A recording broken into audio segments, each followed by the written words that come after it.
There are stories that stain the very fabric of a city, stories that transform familiar streets into places of shadow and dread. For 7 long years, from 1991 to 1997, a spectre haunted the eastern district of Paris. A predator who moved with the silence of a cat, striking with the fury of a beast. The press would christen him La Bête du Bastille, the Beast of the Bastille. But his name was Guy Georges, and this is the story of his reign of terror. His beginnings offered no clear omen. Born in 1962 in the Normandy town of Les Andelys, his childhood was a slow-burning fuse of resentment and failure. He was a difficult child, illiterate, drowning in a sense of injustice. At 17, the fuse reached the powder keg, his first known rape. It was a brutal preview of the horror to come. Prison became his academy. He was in and out of penitentiaries for theft and violence, each stint hardening him, sharpening his hatred, particularly for women. He was released in 1991, a finished product of rage, and descended upon Paris. The city's eastern arrondissement became his hunting ground. His method was a chilling, refined ritual. He would stalk his prey, often young women in ground-floor apartments, learning their routines. He favoured the vulnerable, hours between night and dawn. Then he would strike.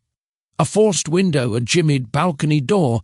He was a ghost slipping into the sanctity of a home, and inside, the horror was absolute. The attacks were a frenzy of sexual violence and stabbings. He didn't just kill, he obliterated. Dozens of stab wounds, a signature of pure, unadulterated hatred. He left behind scenes of such carnage that they scarred the most seasoned investigators. The names of his victims are a testament to stolen futures. Elizabeth Guinaud, just 19.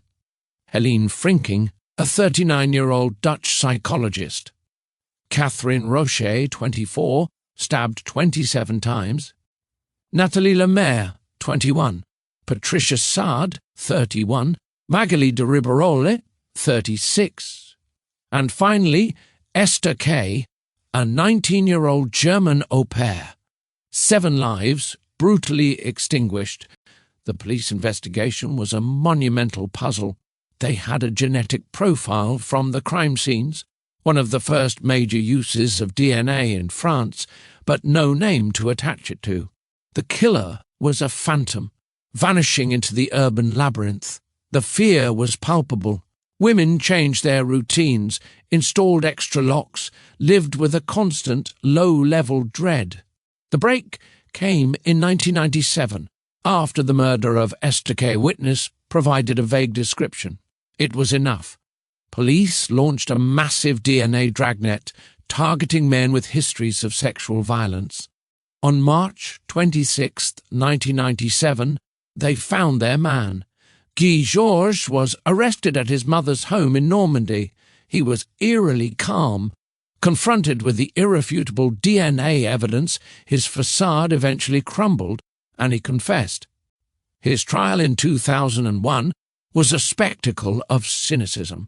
In the dock, Guy Georges was arrogant, smirking, bursting into song, taunting the grieving families. He showed not a flicker of remorse, describing his atrocities with the chilling, matter-of-fact detachment.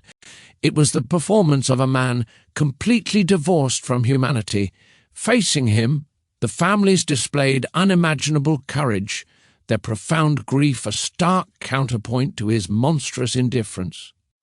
The verdict was a foregone conclusion, life imprisonment with a 22-year safety period.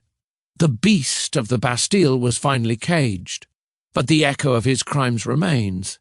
A chilling reminder that evil is not always a complex equation. Sometimes it is a simple, brutal force that walks among us, hidden in the crowd, waiting for the night to fall.